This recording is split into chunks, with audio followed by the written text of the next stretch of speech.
आपको सबसे बड़ी सियासी खबर से खबरदार करते हैं। आरएसएस प्रमुख मोहन भागवत ने 75 साल में रिटायर होने से जुड़े सवालों, अटकलों को लेकर अभी बड़ा बयान दिया है। मोहन भागवत ने कहा है कि न तो मैं रिटायर होऊंगा, न ही किसी और को कहूंगा। मैं 75 साल के बाद भी काम करने को तैयार हूं। हम वही कहते हैं जो संघ कहता है।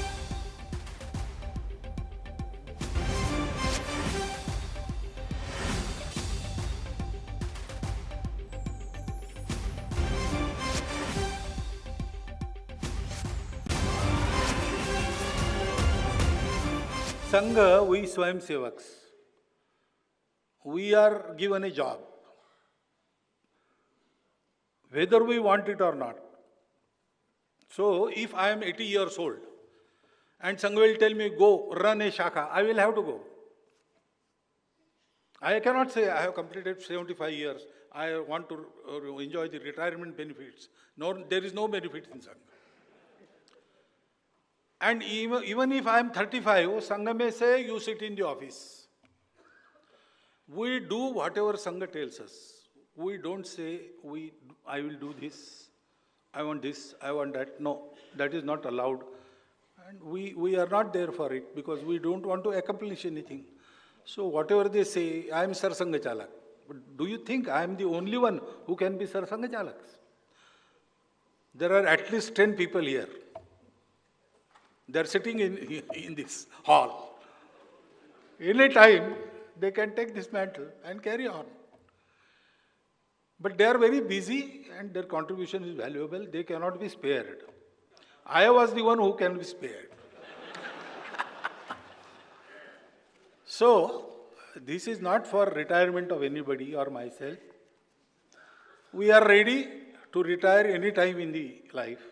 And we are ready to work as long as Sangha wants us to work. Lok Sabha चुनाव के बाद से लगातार ये सवाल कुछ लोग उठाते आए हैं कि संघ और सरकार के बीच समन्वय में कमी है या फिर संघ और सरकार में खटपट के दावे किए जाते हैं। संघ प्रमुख इस सवाल के जवाब में भी बोले हैं, कहा है कि किसी से कोई मतभेद नहीं है। हमारी बीजेपी सरकार ही नहीं, सभी सरकारों के साथ अच्छे संबंध रहे हैं। हमारे बीच मतभेद हो सकते हैं लेकिन मनभेद नहीं।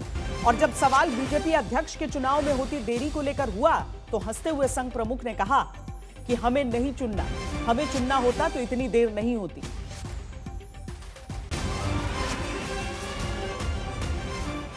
तो मतभेद के मुद्दे क्या है? मतभेद के कोई मुद्दे नहीं होते। इश्यूज में मतभेद होता है, सबका होता है।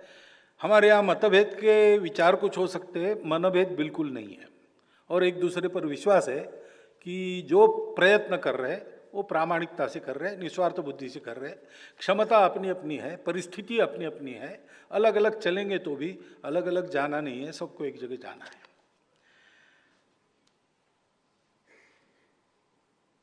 और सब कुछ संघ तय करता है, ये पूर्णतः गलत बात है। ये हो ही नहीं सकता, क्योंकि हम इतने दिनों से, मैं 50 साल से शाखा चला रहा हूँ। तो कोई शाखा के बारे में मुझे सलाह दे तो मैं एक्सपर्ट हूँ, लेकिन वो राज्य चला रहे अनेक वर्षों से, तो राज्य के बारे में एक्सपर्ट वो है। मेरी एक्सपर्टाइज वो जानता है, उसकी एक्सपर्टाइज मैं जानता हूँ। तो इस मामले में सलाह तो दे सकते हैं, सलाह तो दे सकते हैं, क्योंकि देखने से भी सीखते हैं लोग। परंतु डिसीजन तो उस फील्ड में उनका है, इस फील्ड में हमारा है। इसलिए हम तय नहीं करते। हम तय करते तो इतना समय लगता क्या?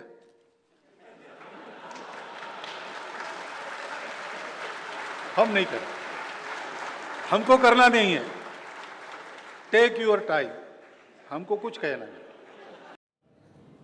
राष्ट्रीय स्वयंसेवक संघ के 100 साल पूरे होने वाले हैं और इस मौके पर दिल्ली के विज्ञान भवन में 3 दिवसीय संवाद कार्यक्रम आयोजित किया गया, जहां उनसे पूछे गए तमाम सवालों पर संघ प्रमुख जवाब दे रहे हैं।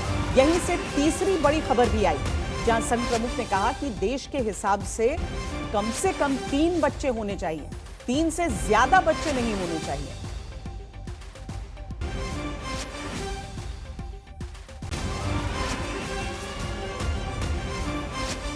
दुनिया में सब शास्त्र कहते हैं, विज्ञान,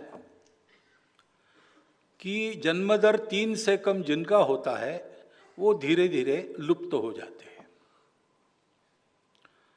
तो 3 से ऊपर मेंटेन करना चाहिए। सब देशों में ऐसा होता है, सब समाज ऐसा करते हैं। दूसरा, डॉक्टर लोग मुझे बताते हैं कि 3 संतान होने से बहुत देर नहीं करना विवाह में, और 3 संतान होना, इससे माता पिता का, संतानों का, तीनों का स्वास्थ्य अच्छा रहता है।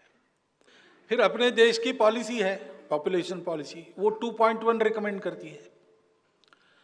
अब वो देश का एवरेज 2.1, ये तो ठीक है, लेकिन संतान होती है तो 0.1 संतान कभी होती नहीं। गणित में 2.1 का 2 होता है, लेकिन मनुष्य के जन्म में 2 के बाद 0.1 होता नहीं ना, 3 ही होता है, इसलिए 2.1 मीन्स 3। तो भारतवर्ष के प्रत्येक नागरिक ने यह देखना चाहिए कि अपने घर में 3 होने चाहिए। ये देश की दृष्टि से कह रहा हूं। दूसरा, एक कंसर्न भी है, जनसंख्या एक एसेट है, बोझ भी हो सकता है। कल खिलाना पड़ेगा ना सबको।